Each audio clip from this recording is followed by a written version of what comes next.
성령으로 충만해지면 예수 그리스도로 충만해집니다. 그래서 모든 생각과 이론과 그리고 모든 삶을 사로잡아서 기쁨으로 주님께 복종하는 삶을 살게 되어지는 거예요. 전에는 마치 콧뚜레를 뚫어서 송아지를 인도하고 또 끌고 가야 겨우 끌려가는 그런 삶이 이제는 기쁜 마음으로 예수 그리스도를 위해서 사는 그런 축복의 삶, 또 기쁨과 즐거움의 향연이 있는 그런 축제 같은 삶을 살게 되는 것입니다. 그런 삶이 되어질 때 권세 있는 신앙생활을 할 수 있는 것입니다. 여러분, 권세 있는 신앙생활이 어떤 삶이에요? 하나님의 자녀가 되는 삶이에요. 그래서 하나님의 자녀가 이 권리라는 사실을 알고 이 권리를 누리며 사는 것이 바로 권세 있는 삶인 것입니다. 내가 권리가 있음에도 불구하고 권리를 주장하지 못하는 삶은 참 어리석은 인생인 것입니다. 그런데 성령이 오기 전에는 이 권리를 내가 있는지도 모르고 주장할 줄도 몰라요. 그런데 성령의 충만함이 우리에게 오면은 이 권리가 있다는 사실을 알고 이 권리를 주장하기 시작하는 거예요. 악한 마귀에게 주장하기 시작하니까 악한 마귀가 두려워서 떠는 거예요. 어떠한 문제와 시련과 역경과 가난과 질병과 저주가 우리 앞에 펼쳐져 있을지라도 이 권세를 가지고 선포하면 이 권세를 가진 자 앞에 악한 마귀는 벌벌 떠는 거예요. 그래서 이런 권세를 갖고 있는 자들은 말씀을 통하여서 또한 권세를 얻는 거예요. 나에게는 힘이 없고 나는 연약하지만 예수 그리스도를 통하여서 받은 그 말씀이 능력의 말씀이 되고 약속의 말씀이 되어서 우리가 믿음으로 선포하고 믿음으로 달려갈 때에 하나님의 놀라운 역사가 그 말씀을 통하여 나타나게 되는 것입니다. 그래서 우리로 하여금 말씀대로 사는 삶을 살게 하시는 거예요. 이 말씀대로 사는 삶이 바로 우리에게 주어진 권세예요. 그래서 성령 충만 받은 자들은 하나님의 말씀을 듣고 하나님의 말씀을 기억하고 하나님의 말씀을 기억한 대로 삶을 살아가는 거예요. 주님이 우리에게 말씀하지 않았습니까? 하나님의 말씀을 읽고 듣고 지키는 자가 복이 있다고 말씀하십니다. 하나님의 말씀을 지키는 삶이 그래서 권세 있는 삶이고 진정한 복이 있는 삶인 것입니다. 이런 삶을 살 때 저주와 사탄이 우리 앞에서 꼼짝 못하는 거예요. 아무리 우리의 인생 속에 저주가 끊임없이 다가오고 사탄이 우리의 길을 방해한다 할지라도 우리가 이런 권세를 갖고 있으면은 물러가라, 떠나가라 선포하면 이 저주와 사탄이 물러가는 거예요. 성령 받기 전에는 이러한 권세가 있다는 사실을 몰라요. 그러한 권세를 누릴 수가 없는 거예요. 그런데 그 권세를 받은 사람은, 그 권세가 있는 사람은, 내가 그 권세가 있다는 사실을 아는 사람은 이 권세가 있다는 삶을 알고 선포하고 또 호령하는 거예요. 그러니까 죄와 사탄이 우리 앞에서 감히 우리의 길을 가로막지를 못하는 것입니다. 우리 왜 그런 찬양 있잖아요. 어린 아이들 복음성가 중에 왕 나는 왕자다. 하나님 나라에 나는 왕자다. 누가 나를 괴롭힐지라도 뭐라 그랬어요? 나는 왕자다. 그 누가 우리의 앞길을 가로막을지라도 왕자인 삶 앞에 그 어떤 것도 가로막지 못하는 거예요. 이 권세를 성령 충만 받아야 드디어 하는 거예요. 성령 충만 받아야 호령할 수 있는 거예요. 아니, 받았음에도 불구하고 호령하지 못한다면 그 얼마나 안타깝습니까? 통장에 돈이 그득한데 그 통장을 들이밀 수 있는 용기가 없는 거예요. 성령은 바로 우리에게 주신 놀라운 그 권세를 선포하도록 용기를 주시고 강한 마음을 주시고 담대한 마음을 주시는 거예요. 이런 역사가 여러분들 안에 있게 되시기를 주님의 이름으로 축원합니다. 뿐만 아니라 성령의 충만을 받으면 문제 해결을 받는 거예요. 여러분 인생을 살면서 얼마나 큰 문제가 우리의 삶 속에 많습니까? 그 문제의 파도 속에 늘 허덕이는 거예요. 여러분 일반적인 파도는 사람들이 어지간해서 수영해서 간다는 거예요. 그런데 너울성 파도는 이 속에서부터 파도가 올라오기 때문에 수영을 잘하는 사람도 조심해야 된대요. 그렇게 우리의 인생은 마치 너울성 파도처럼 밑바닥서부터 물끝 위까지 다 출렁이는 그런 파도와 같은 문제가 바로 우리 인생 속에 펼쳐지는 문제예요. 그러니까 한번 문제에 허덕이고 문제를 만나게 되면 이 문제 속에서 헤어날 자가 아무도 없어요. 특별히 인간의 가장 큰 문제, 이 문제에서 허덕이면서 헤쳐나올 수 있는 사람 한 사람도 없어요. 그 문제가 뭡니까? 죄의 문제예요. 죄의 문제. 인간의 죄의 문제로 인하여서 수많은 사람들이 다 쓰러지는 거예요. 다 넘어지는 거예요. 거기서 다 실패하고, 거기서 다 좌절하고, 거기서 절망하고, 거기서 그만 사람들이 심지어 목숨을 끊기도 하는 거예요. 왜 그래요? 죄의 문제가 해결되지 않으면 인간은 끊임없이 다가오는 그 문제의 그늘 아래서 헤어나오지를 못하는 거예요. 절망이 밀물처럼 몰려오는 거예요. 자기 자신의 자괴감이 절망처럼 막 밀려와서, 파도처럼 밀려와서 도저히 헤어나오지를 못하는 거예요. 그런데 예수님께서 이 죄의 문제를 해결하셨다는 사실을 성령이 선포하시는 거예요. 2000년 전에 일어났던 그 사건이지만 성령께서 역사하시니까 마치 지금 여기서 이 시간에 일어나는 그 사건처럼 지금 이 시간 나의 죄가 말갛게 깨끗하게 씻어지는 거예요. 이사야서 1장 18절에 말씀하신 것처럼, 자, 우리가 서로 변론해 보자. 우리 죄가 주홍같이 붉을지라도 눈과 같이 휘어질 것이요 진홍같이 붉을지라도 양털같이 휘어지리라고 말씀하신 거예요. 그러니까 예수님께서 이 죄의 문제를 해결해 주셨다는 사실을 성령 충만을 통하여서 확신하게 되고 도장을 꽝 받은 것처럼 내 죄가 다 해결된 거예요. 그러니까 죄의 권세에서 이제는 노임받아서 우리는 자유하게 되는 것입니다. 여기서부터 시작해서 인간은 희망을 얻게 되는 거예요. 이 희망을 얻어서 두 번째 문제를 해결받는데, 두 번째 문제가 뭐예요? 죽음의 문제예요. 죽음의 문제. 이 죽음과는 뭐와 상관이 되느냐? 바로 인생의 절망과도 관계가 있어요. 죽음은 모든 것이 끝이에요. 절망이라는 거예요. 절대 절망이라는 거예요. 그런데 예수님께서 십자가에서 죽으시고 3일 만에 무덤에서 부활하셨어요. 부활하심으로 말미암아 인간에게 찾아왔던 그 모든 절망, 인간이 죽음으로 모든 것이 끝이라고 생각하는 그 절대 절망을 예수님께서 부활하심으로 말미암아 완벽한 완전한 승리를 주신 거예요. 그러므로 말미암아 인간은 절대 절망에서 절대 희망으로 바뀌어진 운명이라는 거예요. 그런데 이런 사실을 누가 알아봐요? 누가? 예수 믿고 성령 받은 사람만이 이 부활의 역사가 능력이 있고 이 부활의 역사가 강한 권세라는 사실을 비로소 아는 거예요. 그래서 사도 바울은 고린도전서 15장 55절에 뭐라고 말씀하십니까? 사망아, 너의 쏘는 것이 무엇이냐? 그 사망에게 선포하는 거예요. 너의 능력 있는 것이 뭐냐? 네가 가지고 있는 힘이 뭐냐 도대체? 네가 갖고 있는 힘은 죄다. 그런데 이미 예수님께서 죄를 해결하셨고 부활하셨으므로 말미암아 나와 죄와 절망과 죽음과는 상관이 없다. 더 이상 나를 건드리지 못한다. 죽음 너조차도.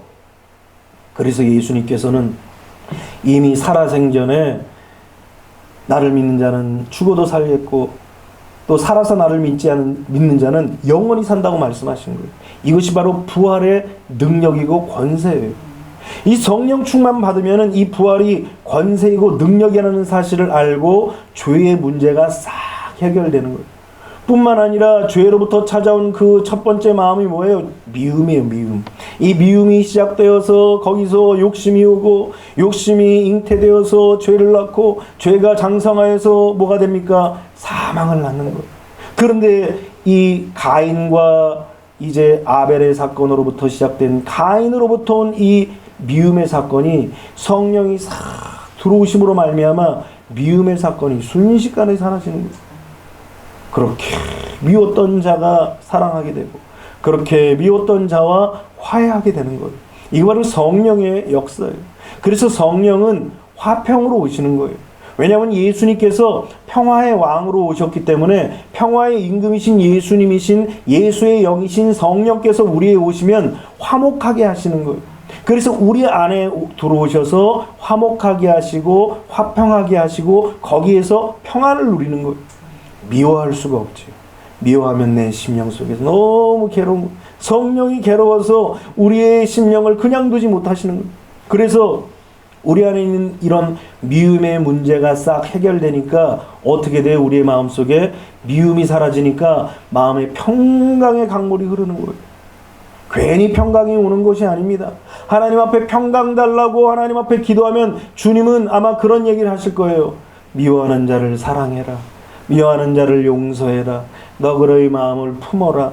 그를 끌어안아라. 마음으로 그를 용서해라. 그를 만나서 화해해라. 아마 주님은 그런 말씀을 하실 것입니다.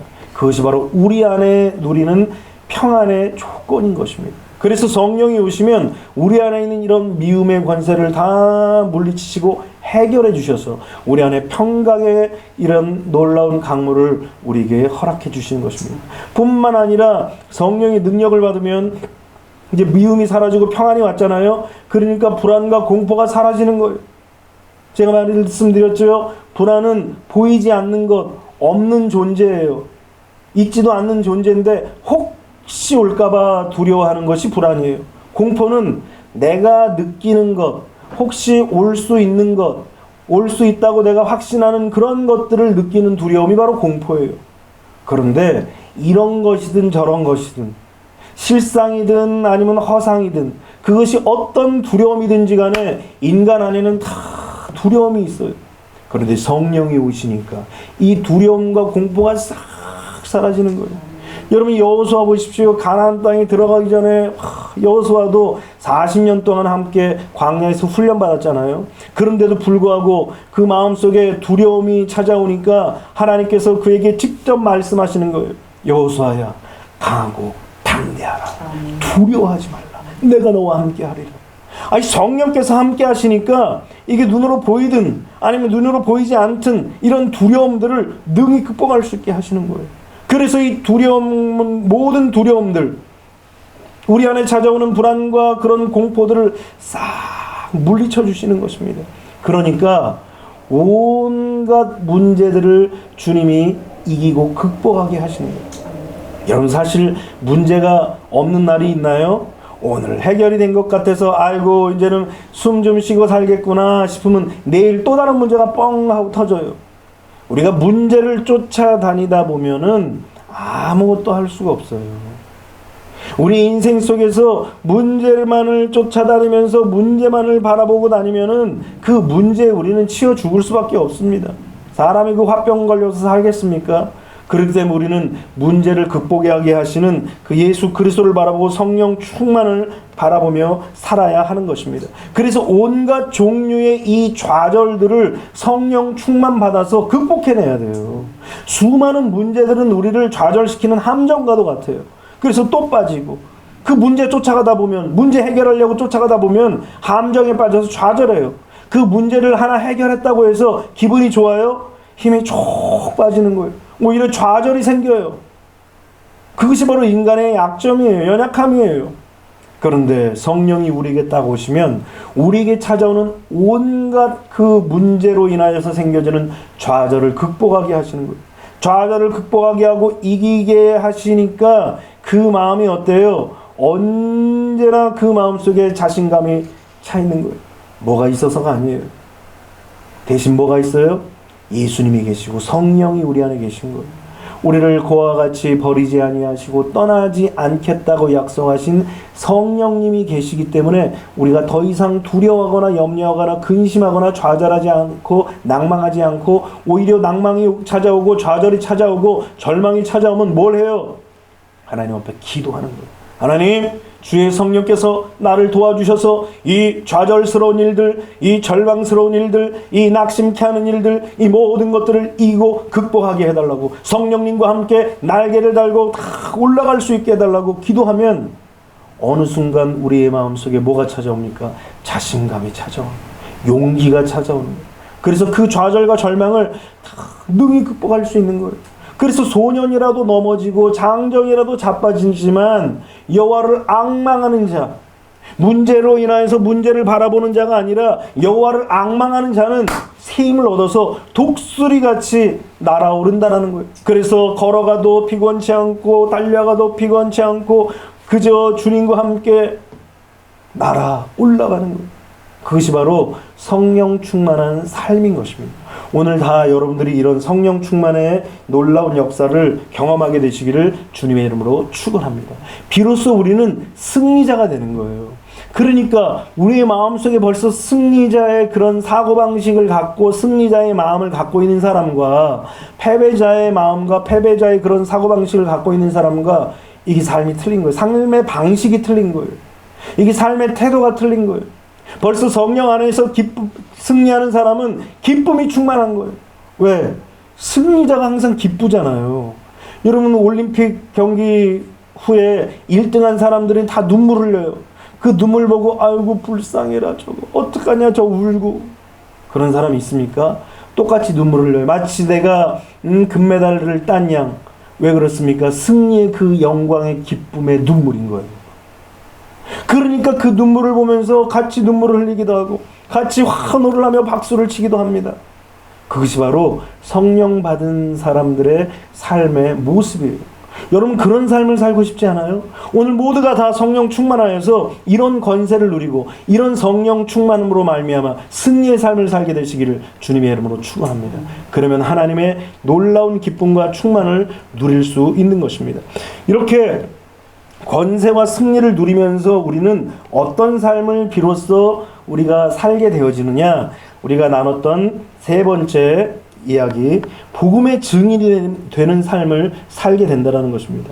여러분 성령 충만한 성도의 최대 관심사는 그리스도의 복음을 증거하는 삶이 되어야 합니다. 왜 그렇습니까?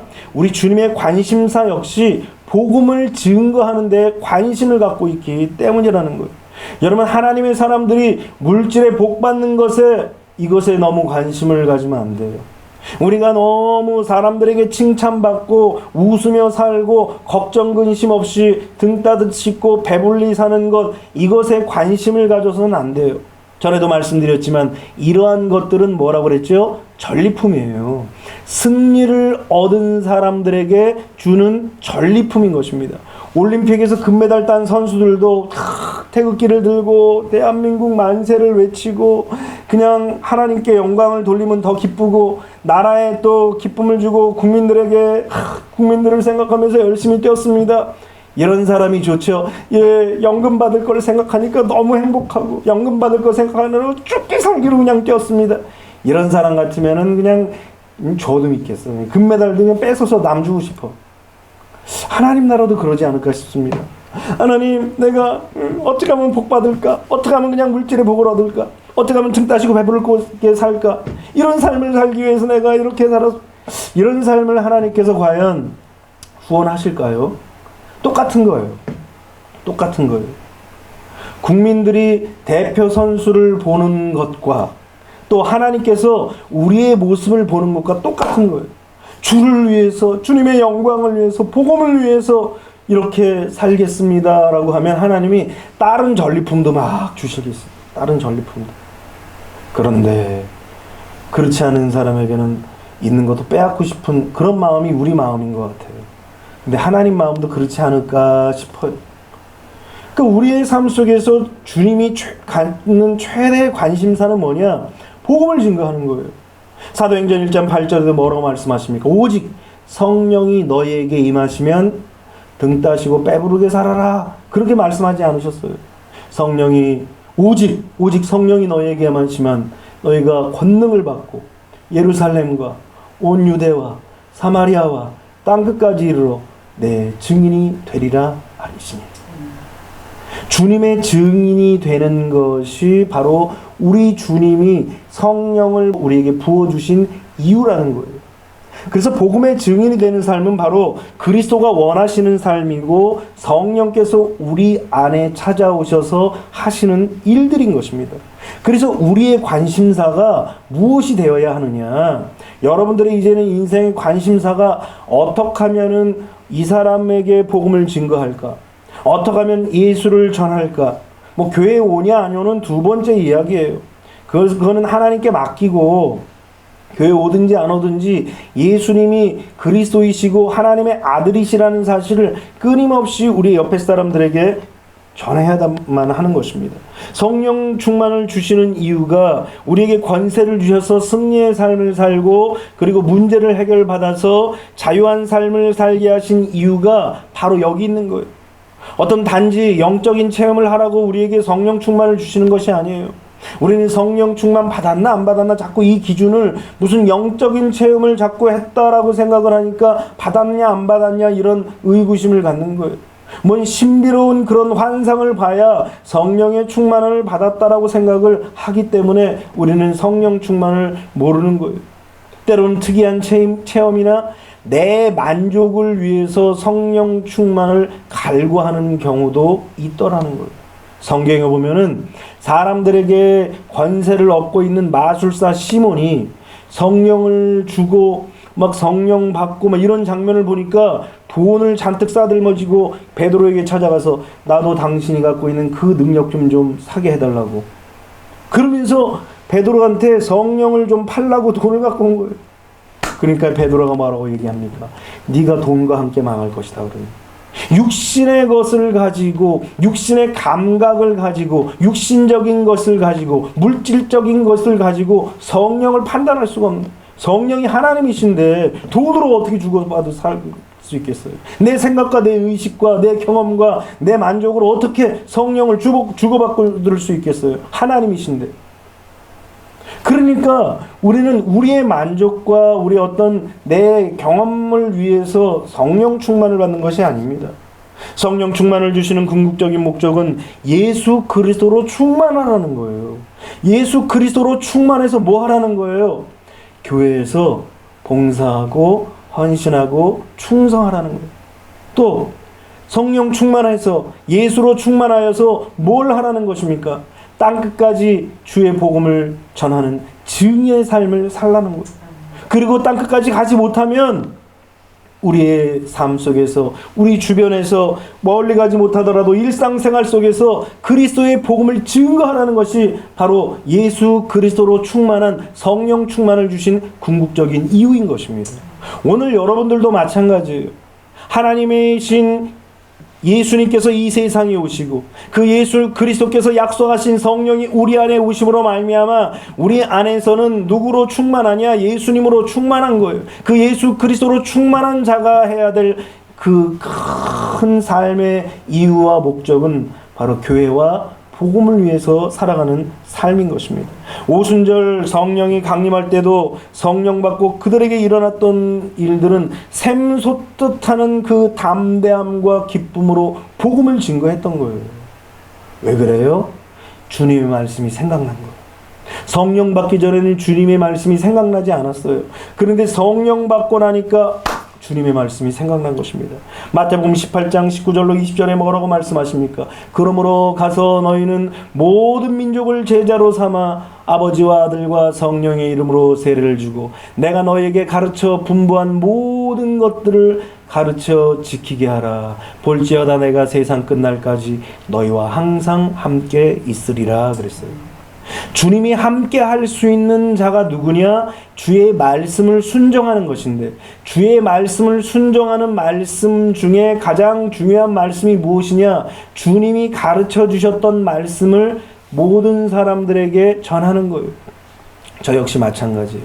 주님이 가르쳐 주신 그 말씀대로 여러분들에게 전하는 거예요. 내가 너희들에게 가르쳐 분부한 모든 것들을 가르쳐 지키게 하라고 그랬어요. 주님의 말씀, 하나님의 말씀을 가르치라고 그러는 거지 세상적인 지식을 가르치라고 그런 것이 아니라는 거예요.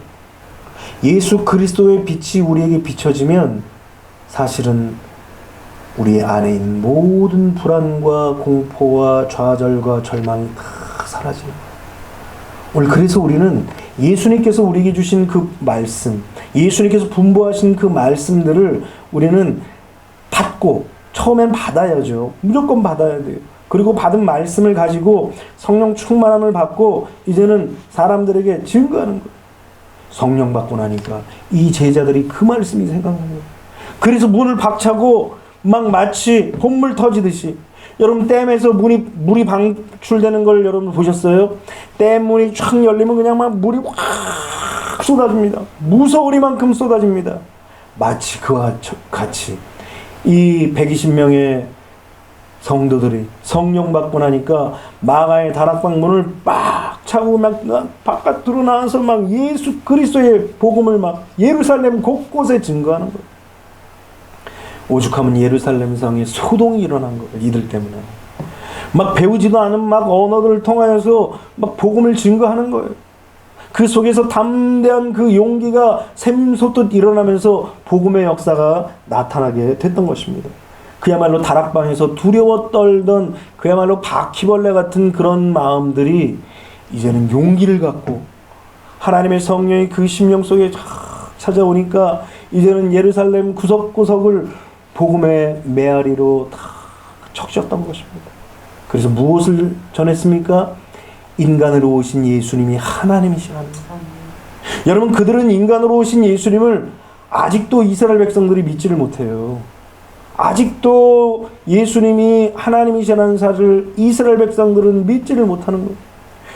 4대 성인 중에서 예수님이 들어갔잖아요. 그렇지만 그게 좋은 얘기는 아니에요. 예수님 그냥 사람으로만 보는 거예요. 인간 예수라는 거예요. 예수는 더 이상 인간일 뿐이지 그 이상도 그 이하도 아니라는 거예요. 그러나 성령 받은 이들은 예수님이 하나님이시라는 사실을 선포하는 거예요. 그 당시는 우리는 그냥 믿고 있기 때문에 별 사실이 아니라고 생각되어지지만 그들에게 있어서는 핵폭탄 같은 얘기예요. 인간이 어떻게 하나님이에요? 인간이 어떻게 신이 될 수 있어요? 그런데 예수님은 하나님이시라는 거예요. 이 사실을 선포하는 거예요. 그런데 그 예수님이 당한 그 고난들, 이 고난이 바로 너와 나를 위한 고난이라는 사실을 막 세상 사람들에게 증거하는 거예요. 이사야서 53장 5절에는 예수님 오시기 700년 전부터 예언된 말씀이잖아요. 그가 찔림은 우리의 허물 때문이요, 그가 상함은 우리의 죄악 때문이라. 그가 징계를 받음으로 우리는 평화를 누리고 그가 채찍에 맞음으로 우리는 나음을 받았다라고 얘기합니다. 여러분, 우리는 결코 이러한 어려움 속에서 자유할 수 있는 자격이 없어요. 그런 능력도 없고 그런 어떤 힘도 없어요. 그런데 예수님께서 고난당하심으로 말미암아 우리를 위해서 철저하게 고난당하심으로 말미암아 우리의 모든 죄와 사망과 저주를 다 이기신 거예요. 그래서 예수님께서 고난당하셨다는 사실을 막 사람들에게 선포하는 거예요. 심지어는 십자가에서 죽였는데 너와 내가 죄인이다. 그런데 예수님께서 그 십자가에서 대신 죽으심으로 말미암아 우리의 죄를 다 담당하셨다. 이 사실을 선포하면서 이스라엘 백성들 마음속에 응어리져 있는 메시아에 대한 그런 희망의 그런 마음들을 탁 찔른 거예요. 그리고서는 부활을 선포하는 거예요. 하나님이시기 때문에 사망 권세를 이기고 예수님은 부활하셨다라는 거예요. 여러분, 여기까지 말씀을 하면서 이스라엘 백성들이 가슴에 찔렸던 거예요. 아, 우리가 진정으로 메시아를 그렇게 죽였구나. 우리가 그 메시아를 그렇게 박대했구나. 우리가 메시아를 그렇게 업신 여겼구나. 그 사실을 알고 회개하고 통회하는 거예요. 그 예수님이 하늘로 올라가신 그 예수님이 왕권을 가지고 다시 이 세상에 오실 것이라는 사실을 모든 이스라엘 백성들에게 선포하는, 그것이 바로 성령 받은 이 제자들이 선포했던 메시지예요. 그 메시지를 오늘 우리도 성령 받은 우리가 증거하고 전해야 할 메시지인 것입니다.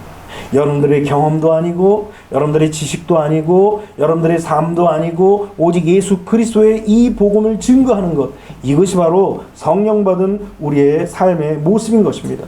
이렇게 이 복음을 가지고 마치 댐에 고여있던 물이 막 폭포수같이 쏟아지듯이 막 예루살렘 사람들의 마음을 막 적시기 시작하는 거예요. 어떤 방해물과 억압과 핍박도 결코 막지 않았습니다.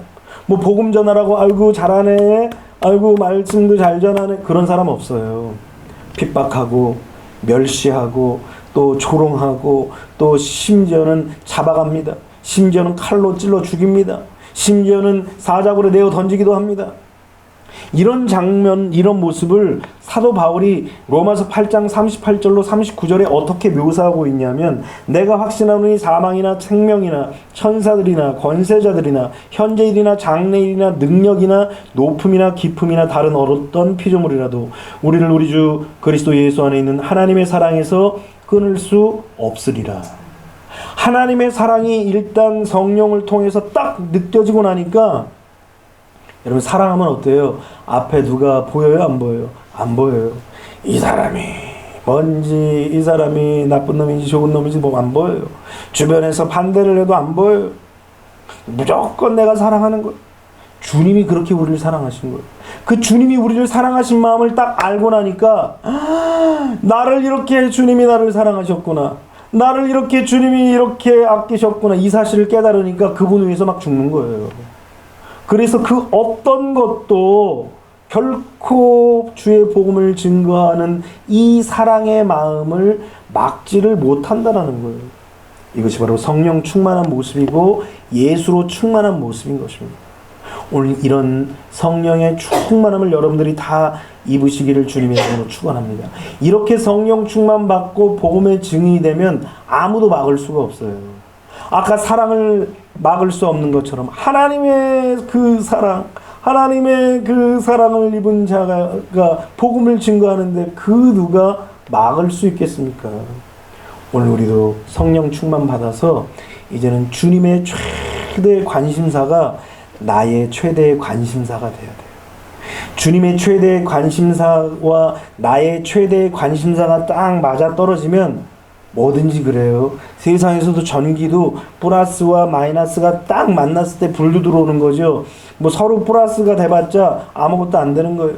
서로 뭔가 딱 만나야 스파크가 일어나는 것처럼 오늘 우리가 주님의 관심사와 나의 관심사가 딱 맞아 떨어지면 세상을 바꾸는 거, 세상을.